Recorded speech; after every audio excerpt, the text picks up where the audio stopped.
Hello, friends. Sleep Tight Stories, Sleep Tight Relax, and Sleep Tight Science are now available to play on Story Button, the device that makes it easy to listen to our shows and more without having to use a phone or tablet. This month, you can save $10 at storybutton.com when you use the code SLEEPTIGHT. Story Button, the home of imagination.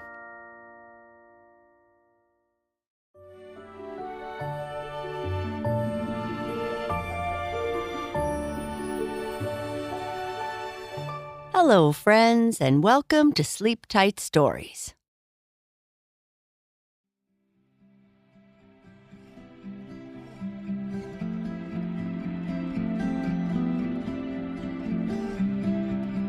Rusty and Red are two foxes who love to play.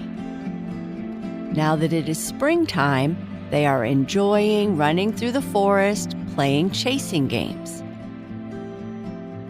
When Rusty and Red arrive home for lunch, they see their parents talking to Sage, an older fox. They can hear him talking about something in the woods. After Sage leaves, their mother tells them they need to stay out of the eastern part of the forest. The kids complain, saying that is where some of their friends live, but their mom insists. Everything is okay until the next day when they are playing chase and they end up exactly where their mother told them not to be. Rusty and Red meet Wolfie. Rusty and Red chased each other in circles. Red would nip at Rusty's tail before he ran away. Red was always a little bit faster, but speed didn't always matter in the crowded forest. They leapt over fallen logs and bounded through thick underbrush, which was much thicker than years ago. Their parents said it was because of a bad storm the year before. Their yelps could be heard throughout the national park as they ran from one area to the next, each taking turns trying to nip the tail of the other. It was springtime, and there was nothing that young animals wanted to do more in spring than play. Taking a break to drink some water that had collected in a tree stump, Rusty said, somewhat out of breath, "You may be fast, but you aren't as agile as me." "Yeah, right. I was just letting you win so you wouldn't be sad for the rest of the day. And besides, I must have nipped your tail 100 times this morning," Red replied. Rusty looked at his tail, and it looked like it was missing some fur. "Is it lunchtime yet? I'm feeling voracious." Rusty liked to use big words to show the other animals how smart he was. "Oh, you are hungry, are you? Is that why you weren't able to keep up? Out of energy?" Red said, laughing. "It takes a lot of food to keep my big brain energized." "Big brain? That's a laugh. I'm pretty hungry too, so why don't we run home and see what food there is to eat?" "The last one there has to eat all their vegetables," Red said as she ran off. "Hey, not fair! You cheated!" Rusty yelled as he ran in hot pursuit of Red. Rusty and Red were foxes, and brother and sister. Their family lived in an expansive area of forest in Cavendish, which is located in the northern part of Prince Edward Island. They just moved there after the big storm last year that caused the area they lived in to lose many of its trees. This wasn't the end of the world for foxes, but with so many people making noise with machines to cut the fallen trees, their parents decided a quieter home would be better. Rusty was the smaller of the two foxes and also the slowest. His fur was thick and soft to the touch. Not that anyone other than his parents could ever get a chance to touch it. He was always very cautious and would dart away whenever any of the animals of the forest approached, especially Riley the squirrel, who was always trying to sneak up on him. His tail was long and bushy, though now it was missing some fur after playing with his sister Red. Rusty was also pretty smart, which he reminded all the animals of whenever he had a chance. Red was stronger and more athletic and loved to take chances. Rusty thought she was kind of brave, but would never tell her that. She had a pretty fur coat with colors like a sunset, a mix of orange, red, and brown. She was very quick on her feet and able to run, jump, and play with all the animals in the forest. When Riley tried to chase Rusty, it was Red who could chase him away. She was just that fast. Red was also very curious and adventurous, which would cause her and Rusty to get into trouble from time to time. Red and Rusty arrived home for lunch to see Sage, one of the oldest foxes in the forest, talking to their mom and dad. Sage was a little hard of hearing, and his eyesight wasn't the best, but all the foxes loved listening to his stories.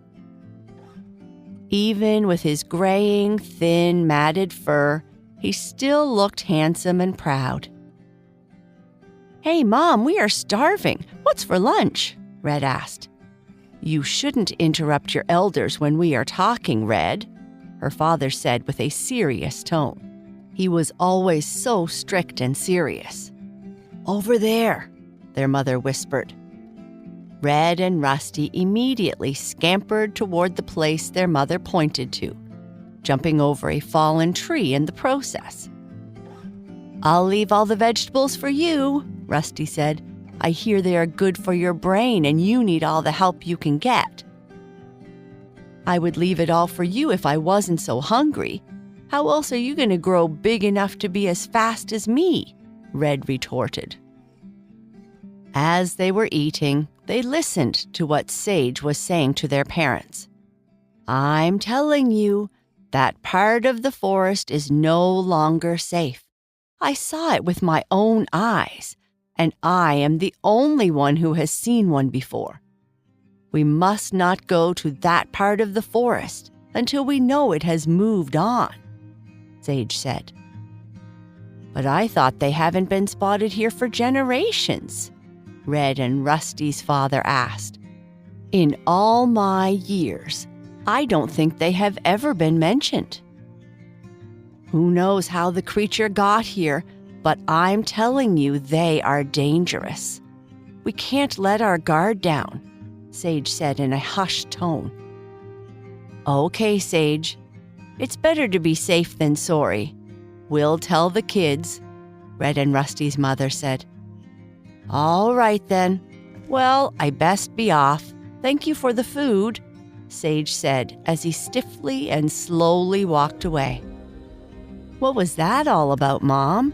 Red asked. Her mother came over and said, "You kids need to stay away from the eastern side of the forest for the next little while." "Why?" "That's where we often play with the squirrels, and our rabbit friends Marshmallow and Snowball live there. We go there almost every day," Red said with a mouthful of food. "Sage told us it is no longer safe," their mother replied. "But why?" Rusty asked. "Yeah, why?" Red joined in. Their mother sighed. "You kids always have too many whys." Sage said that he saw a wolf over there, and wolves and foxes don't always get along, so it's best to avoid the area. A wolf? Wow! I don't think I have ever seen one before, Red said. The only time I ever remember someone mentioning one was the story that Dad used to always tell us about the scary wolf who would blow away all the strawberry plants or something. Just stay away from that area for a couple days until your father has a chance to see if he can find it himself, their mother said. Rusty and Red napped and played nearby their house for the rest of the day, and their mother was happy that they finally listened to her advice. The following day, as the birds were singing and the sun was starting to warm the forest, all the residents of the forest came out to play. Rudy, the raccoon, peeked out from behind a tree, looking for a free breakfast. Riley, the squirrel, zoomed by Rusty, trying to grab his tail. Stinky, the skunk, walked around, making everyone plug their nose. And butterflies, ladybugs, and bees all started their daily activities. If you listened closely enough, you might even hear the trees starting to come to life again after a long, sleepy winter. Rusty and Red got up, stretched, and planned their day. They decided after they ate their breakfast that the morning would, like the day before, be spent chasing each other's tails. Rusty was determined to catch Red. Red dashed ahead, weaving between the trees with ease. Rusty was close behind, darting left and right, trying his best to keep up. They jumped over logs, ran through bushes, and raced across brooks, laughing and playing all the while. The whole forest could again hear their yelps. With Red in the lead, they kept going farther and farther from home, which wouldn't usually be a problem until Rusty finally realized where they were. "Red, we need to stop," Rusty said loudly. "What's wrong, little fox? Tired of losing already?" Red said in a teasing tone. "No, we are in the part of the woods that we were told not to play in," Rusty said. "Oh yeah, I forgot." "Oh, I'm sure it's okay. Sage's eyes aren't so great. I'm sure he didn't see some scary old wolf." Just then, they heard a noise in the bushes.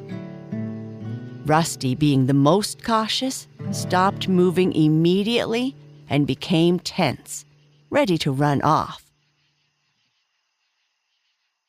The noise in the bushes came closer. Red was curious, and in a crouch, slowly walked toward the noise. "Red," Rusty whispered, "we must run. It's likely that scary wolf." Red continued to slowly walk closer to the noise. Then, out jumped a gray and white puppy.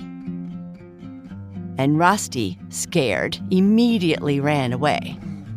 Red growled at the dog and was prepared to protect Rusty.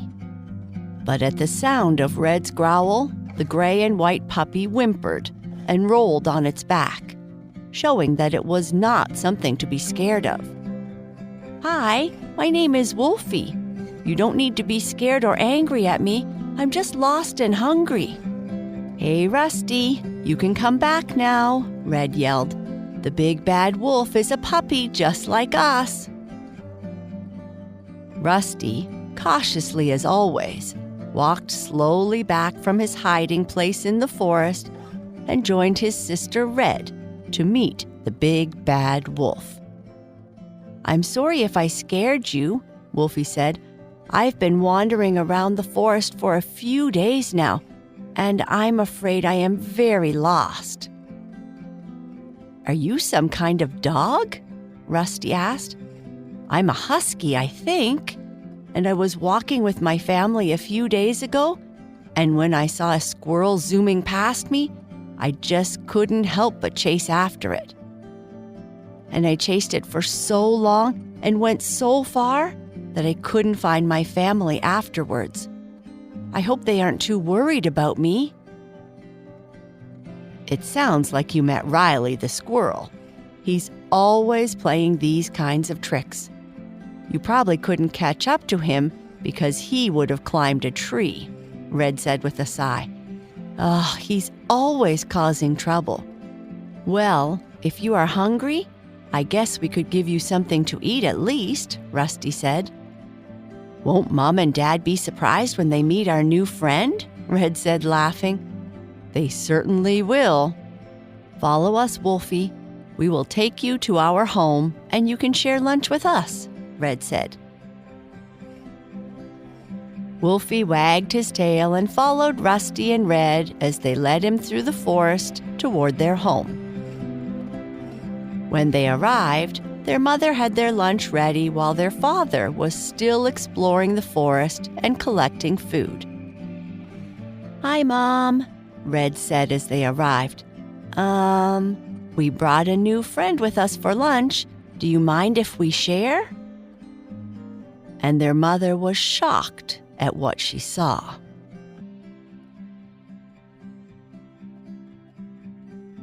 And that is the end of this part. Good night. Sleep tight.